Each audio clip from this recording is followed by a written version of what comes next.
Hey there, today we're going to look at Raken Tutorial 2026. So let's get started.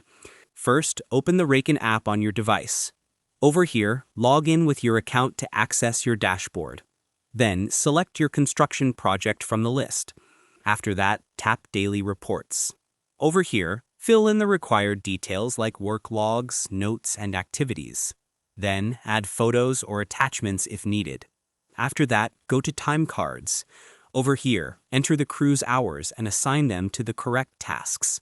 Then review everything before saving. After that, tap Tasks. Over here, view all assigned tasks and update their progress. Then check off completed items to keep the project updated. After that, open the Production section. Over here, input quantities for materials and equipment used.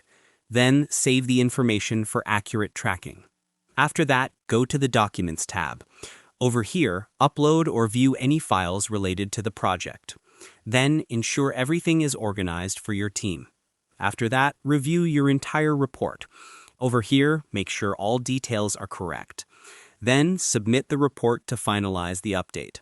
And that wraps it up. Appreciate you watching. See you in the next.